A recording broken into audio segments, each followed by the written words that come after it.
May gabi. So bago lang tani ko bago lang ko nakahuman og exercise through sa treadmill nag-cardio ko. Unya ganina nagpapalit ko na og kaning butong ba para himong lamaw. Kay dugay-dugay na ko kaon ani, wa ka inom ani.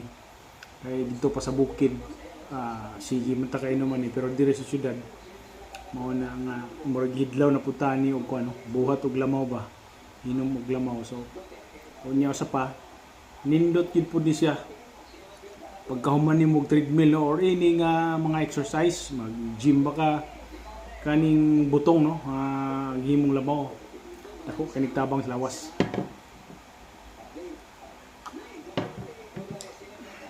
May kayo lamaw.